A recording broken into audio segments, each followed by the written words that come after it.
Os juros subiram, tá bom, mas o que tem de diferente dessa vez? Bom, eu ainda não dei uma circulada pela internet, pelo YouTube, mas se o padrão se mantiver, nesse momento deve ter um monte de vídeos pipocando por aí com aquelas caras e bocas de sempre, com aquelas chamadas do tipo, a Selic subiu, e agora? E aí você vai assistir o vídeo e a pessoa vai falar que os juros subiram, mas existem oportunidades em ações, fundos imobiliários, blá blá blá blá. Isso você já sabe, é a mesma coisa que disseram da última vez que os juros subiram, é a mesma coisa que disseram da vez anterior a isso. Mas agora temos alguns elementos novos. Você está no canal Investidor 7, que eu sou o seu host, André Massara, aquele que vem para te lembrar que, salvo em raríssimas exceções, a maioria sempre se ferra. A maioria é crédula e acredita. Os céticos são uma minoria marginalizada. Se você quer parar de pensar como a maioria, esse aqui é o seu canal. Agora, se você quer continuar sendo um passageiro na classe econômica da vida, junto com a maioria, tem outros canais de finanças e investimentos que são mais adequados para você por aí. Quem efetivamente manda no mercado financeiro? Quem é o verdadeiro macho alfa do mercado financeiro que define quem vai fazer o que ali no bando? Quem manda no mercado financeiro é, previsivelmente, a taxa de juros. Quando eu dou aula sobre mercados financeiros, eu uso um modelo mental simplificado para compreender a dinâmica do mercado, que tem 4 componentes encadeados. O primeiro componente é a inflação. A inflação é a causa primária de tudo que acontece no mercado financeiro, e o que acontece ali acontece em função da inflação. A inflação, por meio dos instrumentos de política monetária, define a taxa de juros. Os juros sobem para controlar a inflação e caem quando a inflação está controlada para deixar a economia fluir mais solta.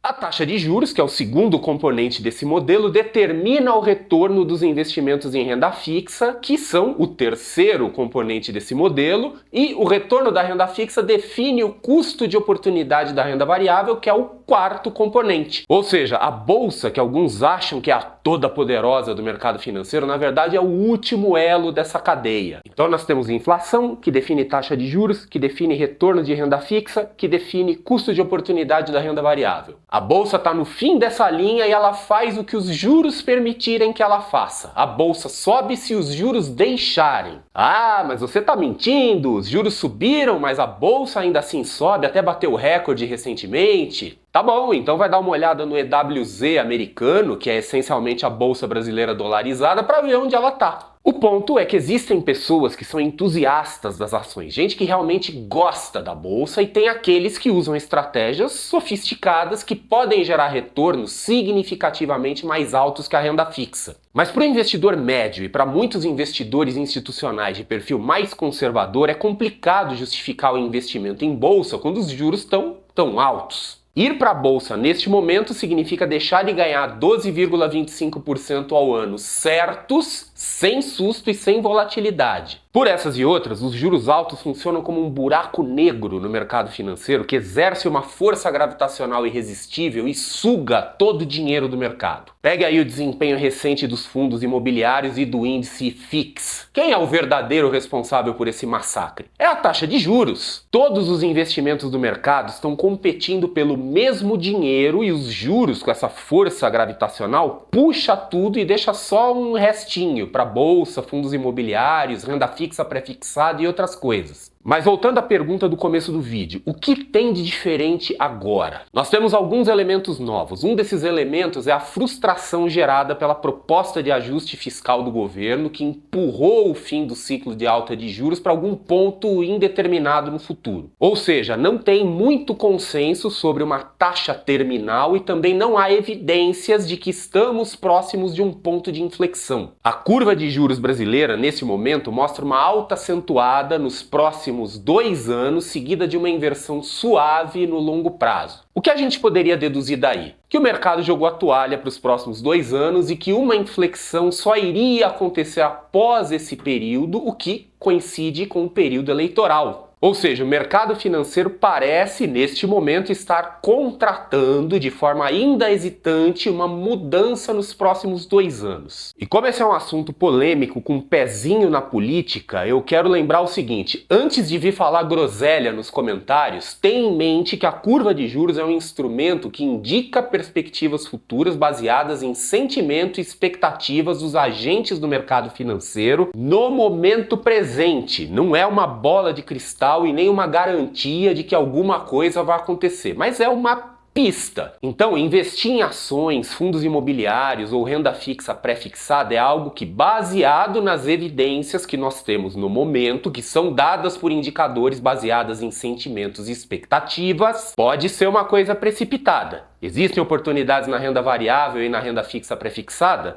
Possivelmente, mas essas oportunidades estão bem escondidas e para quem não está vendo essas oportunidades de forma muito clara, renda fixa pós-fixada ainda é o caminho seguro. Ah, mas é nesses momentos que surgem as grandes oportunidades? Ok, eu entendo, mas é interessante que você tenha algum indício de que estejamos próximos do ponto de virada, senão o retorno dessas oportunidades que você está encontrando vai ser devorado pelo custo de oportunidade da renda fixa. E esse é um momento interessante para lembrar que, apesar dos meus cabelos brancos, eu não sou algum tipo de figura paterna. Eu não mando em você, não estou aqui para te dizer o que fazer. Eu estou aqui trazendo elementos para ajudar nas suas decisões. A vida é sua, o dinheiro é seu, e se você quiser aproveitar oportunidades na bolsa, doar dinheiro para o seu partido político preferido ou gastar tudo no jogo do tigrinho, se joga de cabeça. Vai fundo, seja feliz. Por outro lado, se você quer ter uma exposição controlada à renda variável, enquanto deixa a maior parte do seu dinheiro na renda fixa pós-fixada, minha recomendação é que você vá na Smart Invest e conheça a carteira Balanced 30, que tem 70% de renda fixa pós-fixada e 30% alocados em uma carteira de 10 ações selecionadas por um modelo quantitativo que considera fatores como crescimento, dividendos e valor. Na Smart Invest, as carteiras são de responsabilidade aqui do seu cético favorito e tem execução automática, cortesia da SmartBot. Não precisa fazer nada, você só põe o dinheiro na conta, aperta um ou outro botão e esquece da vida. Clica no link aqui ou na descrição e conheça a Smart Invest. O outro elemento novo é que a saída frequentemente comentada de mandar dinheiro para fora é neste momento um pouco menos clara. Nós estamos a pouco mais de um mês do início de uma nova presidência nos Estados Unidos, com um cara notoriamente imprevisível e propondo políticas que podem inclusive levar o dólar a uma desvalorização. Esse é o problema da pessoa ser imprevisível. Os principais índices de ações americanos estão em níveis recordes, o mercado está altamente distorcido pelo peso desproporcional das grandes empresas de tecnologia e existem definições sobre os juros de lá, com perspectivas de mais cortes no curto prazo, mas um verdadeiro mistério para o ano que vem. Nos Estados Unidos, o que seria uma tempestade perfeita para o investidor brasileiro seria as bolsas entrarem numa fase prolongada de realização, juros subindo, lembrando que o mercado americano é majoritariamente pré-fixado e sabe-se lá o que pode acontecer com o dólar. Inclusive tem um vídeo aqui no canal que fala que o dólar pode até mesmo cair, por mais contraintuitivo que isso pareça. E aí eu sei que investir no exterior não é sinônimo de investir nos Estados Unidos. O mundo é bem maior que isso. Mas considerando o estado atual do mundo, qual seria a opção?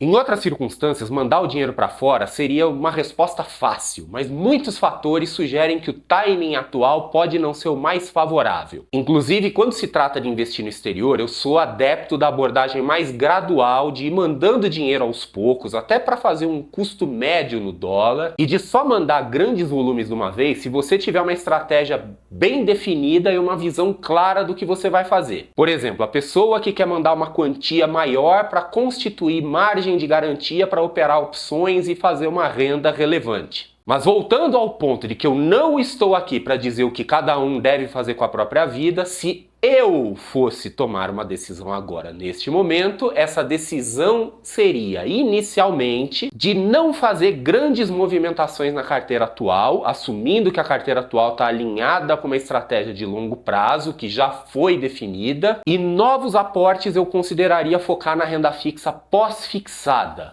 Ou, se for para colocar um pouquinho só de ousadia, colocaria em uma carteira de baixo risco como a Balanced 30 da Smart Invest, que é 70% renda fixa pós-fixada e 30% em uma carteira de ações definidas por critérios técnicos robustos e não por achismos. E eu vou deixar um vídeo aqui do canal que fala sobre como a minha visão sobre investimentos foi mudando ao longo do tempo. Quem sabe tem algumas ideias ali que podem ajudar você a refinar sua visão e os seus métodos.